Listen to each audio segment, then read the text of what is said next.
Have you ever found yourself in a situation in Star Wars Galaxy of Heroes where you're looking at your roster and you're saying, this thing is just a disaster. I don't know what to do. Nothing I do could fix or complete this roster. I don't know who to farm. I don't know when to farm them. I got these incomplete teams. I don't know what's happening. Nothing's working for me. Well, I'm going to show you 10 characters in Star Wars Galaxy of Heroes, one of them might be a ship, that can actually transform existing teams for different game modes. This is 10 characters that can fix your roster in Star Wars Galaxy of Heroes. Well, greetings and hello there, everybody. It's me once again. 10 characters to change your roster in Star Wars Galaxy of Heroes. We're going to show some videos today out here on YouTube. A big thanks here to Gucci. Gucci has provided us with some Zorii Bliss footage. Zorii Bliss is a character that can transform your Resistance team. You see out here we've got Finn, Resistance Hero Finn. I think that's traditional Poe down there. Then we got Resistance Trooper and Zorii Bliss. This is not a traditional team, but right here it's beating a Darth Revan team out in Grand Arena. You know, these Resistance teams existed for a long time, and back in the day, Finn was a useful character in Star Wars Galaxy of Heroes. You could use him like in the Darth Traya raid and other game modes as well.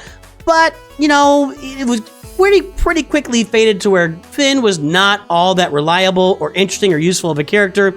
About a year and a half ago, they came out with Zorii Bliss. She actually transformed this team. When you don't have a Galactic Legend out there, you don't have a unaligned Force user, Zorii Bliss offers health and protection recovery. She gives you an instant turn if you go under 100% health. She does a lot of other things. Zorii Bliss is a transformative character if you're sitting on a Resistance roster of characters that outside of Galactic Legend Raid that you really can't use very much. And if you don't have Zorii Bliss on your team at that point, you definitely need to take a look. I wouldn't even say consider. I'd say if you got that Resistance team up there, Zorii Bliss is pretty much a must. So Zorii Bliss, our first character that can fix your roster. And our second character right now, you've seen her. You know she works. She's Wampa. Here she is beating Sith Eternal. This is courtesy of Fat Phil's channel. And who better to honk for Wampa than Fat Phil? He loves Wampa. Wampa does so many great things in Grand Arena for you. Only in Grand Arena, really. Although I've had some success with Wampa, actually, believe it or not, in territory battles. Rote territory battles, Wampa through the first few tiers of that actually has done pretty well for me. In like a Darth Vader team out there, put the dots around. But Wampa in Grand Arena is really where she's going to transform your roster all by herself out there. We talk about her all the time. This should not be a surprise to anyone that Wampa does amazing things for your roster in Grand Arena. It's why I really believe she should be one of the first characters that you relic. And we got to go forward here. It takes a long time to stack up against Sith Eternal and for Wampa to make this happen, but, well, a long time, like 3-minute battle here. But Wampa will take out Sith Eternal all by herself in Grand Arena, 5v5, 3v3, doesn't matter. Wampa gets a job done, and she can transform your struggling rough roster out there. Way to take that screenshot there, Fat Phil. And next we turn our attention to a Jack Laird's video here of swgoh Opress taking out a CLS team. Now, this has to be the right situation. You got to play it right. And so I recommend if you want to counter CLS with a swgoh Opress solo, you've got to make sure you've got relic levels on swgoh. You've got to have at least relic 5. You've got to have the right mods on. It's going to be a bunch of health mods to keep them alive here. And you probably need a good Datacron, especially if the CLS team has a Datacron too. So keep your eyes open for the right situation. But in the right situation, swgoh Opress can transform your Grand Arena, especially early on through the mid-game until you get Darth Traya, and at that point he ends up on a Darth Traya team. But before then, swgoh is a transformative character. swgoh can fix your roster for Grand Arena, and Grand Arena only is really where he goes. It doesn't really fit in any other game modes at this point that I'm aware of. Maybe I'm wrong. Let me know in comments if I'm wrong about that. But swgoh Opress, with his Omicron, he's an easy farm in the Squad Arena shop, just like we mentioned it before. Wampa is an easy farm with your Mark 1 currency from raids, and Zorii Bliss is a regular energy farm as well. But swgoh is the easiest farm of all these guys in the Squad Arena shop. You can get him to 7 stars very easily and very quickly. You do need to relic him, but then once you get that Zeta and then Omicron on swgoh, he is a transformative character to fix your roster in early to mid-game Grand Arena all by himself, and then eventually he'll do the same thing on a Traya squad to become the tank on the Traya squad, taking all the damage and really transforming and fixing that Darth Traya team as well. And getting Savage really kind of gets you the opportunity to get a Darth Traya team, because without Savage on that Darth Traya team, it doesn't really do everything it can do in Grand Arena for you. Is he going to get through this? I didn't even look to see if he got through it. I probably should have checked. It's a tough one. It's not easy to get through CLS. You've got to hit with the right RNG where he's in the yellow and you got your special loaded, but Savage Opress is a great solo character early and mid-game Grand Arena. And we're now going to switch to the other side of the screen so that you can watch your pal Arnold T101 play with Captain Rex. You know, when Captain Rex came out, the Phoenix had been sitting there useless for 7 years. 7 years, basically. The Phoenix had been a useless team. You would use them to unlock Thrawn and maybe Palpatine. Other than that, the Phoenix were doing nothing. Now, all of a sudden, the Phoenix are an amazeballs team, and we love the Phoenix just because of Captain Rex on the squad. Captain Rex, if you got a bunch of Phoenix sitting around doing nothing, if you're a returning player, if you're coming back to the game and you don't know what's going on and you've got a Phoenix team sitting there, go farm Captain Rex. Relic up your Phoenix. Get some Zetas on him. Get Zeta on Captain Rex. Get an Omicron on him for Grand Arena. You will now have an endgame team that you're sitting on there for endgame in the Phoenix. Captain Rex transformed a long time useless squad into an endgame team. It's really an amazing transformation, and Captain Rex can fix. I say it's returning because at the beginning of the game, everybody had Phoenix. It just used to be the automatic first farm for everybody. It's back to being that again, but it faded for a long time for me. I got a lot of videos out there on the channel. You can look them up. Why you shouldn't farm Phoenix anymore out there on the channel. So anyway, Captain Rex will fix your Phoenix on your roster. And by the way, I'm going to put links to all these videos in the description for my video, so go take a look down there if you want to watch any of these videos a little more closely. Well, looky who drops into that 5th spot in characters that can fix your roster. It's none other than Starkiller himself. The cool thing about Starkiller, he's not an easy farm, man. You know, and so you know, I'm not going to say you can go get him in Squad Arena. You've got to farm up his 4 requirements: Mara Jade, Dash Rendar, Brain Not Working, Kyle Katarn, and Darth Talon. You got to farm up those 4 characters. Darth Talon. I said that really too quickly. To get Starkiller. The cool thing is, if you've got Palpatine relic on your squad, Palpatine, Mara Jade, and Starkiller are the crux of this team. The other stuff is just window dressing. And yeah, maybe not. You know, I mean, Visas can have some use in there. Whoever you get for your Jedi is just going to be there as an extra piece. They're not really. I haven't seen a Jedi perform much. It's mostly just Palpatine and Mara Jade and Starkiller just going off on the enemy. Starkiller can fix your roster. It's going to take some work to get there on this one. This is not, like I said, not an easy farm, but we're watching Starkiller here kill Jabba straight up. You can watch Starkiller. Starkiller takes out Rey teams. He can, I mean, so much stuff that Starkiller can do for your roster, especially all the way to the end game, but especially through the late game.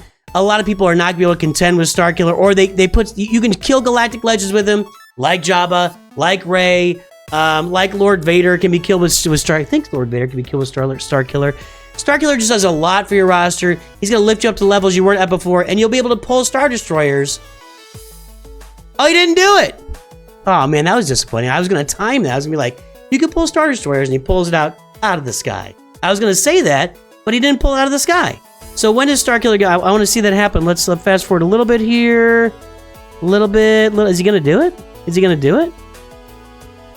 There it is. Okay, hang on. Ready? And he can pull Star Destroyers out of the sky. There you go. Starkiller is a transformative character. He's a he's a challenging farm with a lot of Chirotechs involved, but he is a character that can fix your roster in Star Wars Galaxy of Heroes. Well, who are we watching play right now? None other than yours truly, using Darth Bane to take out Lord Vader. Darth Bane to take out Leia Organa sometimes. Darth Bane to take out Rey. You don't need the Banecron, guys. The Banecron was all the rage for a while. You don't need it to kill Galactic Legends with Darth Bane to take out other stuff. Darth Bane is an absolute monster in this game, and he is an easier farm. I actually should look at that. I don't even know. I'm going to pause this right now. I'm going to go look up Darth Bane. Let me see here. He's going to be at the top of my roster. Let's just go up there. Where are you, Darth Bane? Here he is. I don't know where he's farmable. Okay, he's only farmable with crystals. So he's going to be a Proving Grounds character for you. You're going to have to get into Proving Grounds at 4 million on your roster, or spend some crystals to get him. For some reason I was thinking he was farmable there. But if you add Darth Bane to your roster with crystals or through Proving Grounds, Is he available in Proving? I don't even think he's available in Proving Grounds quite yet. He will be very soon, though. But Darth Bane is just an absolute monster in this game. He's a little bit easier to get than Starkiller, I'd say, because he's one character. But you would have to invest the crystals. Bleep, bleep, bleep. I'm just saying, man, if you want to get a character that's going to really fix your roster, and you're having trouble against Galactic Legends or whatever in Grand Arena, Darth Bane is going to be your man. You're going to have a love affair with this guy in the helmet and the old spear style lightsaber. Darth Bane is an absolute destructive force in Star Wars Galaxy Heroes. He's a roster fixer par excellence, maybe the best out of all these characters we're going to mention today. Next, we're going to lean on the playbook to show us some footage of Ground War here with Jedi Knight Luke in charge of it. With Jedi Knight Luke leading your Ground War, you can have a team of very many Jedi. I mean, I've seen people do this with a bunch of different teams, but Jedi Knight Luke is the one that makes this really go. Ground War with Jedi Knight Luke, getting those tiers done it's such a feeder to your roster. Not only is he a good character, getting to tier 3 of this assault battle with Jedi Knight Luke is just a transformative thing. Plus, then Jedi Knight Luke leads you into Jabba, Jedi Master Luke, and Leia Organa. Really, not directly Leia Organa, but the characters you have to farm to get Jedi Knight Luke are required for Leia Organa. So he is a character that will fix your roster in so many different ways and do some good stuff. Yeah, it's a real farm. Out of all the characters we have here for you here today, the biggest farm on your hands, Jedi Knight Luke, out of all of them, the most farming. You've got to get CLS up and running. You've got to get Wampa. You've got to get Darth Vader. You've got to get Rebel Officer Leia Organa, Captain Han Solo, Hermit Yoda.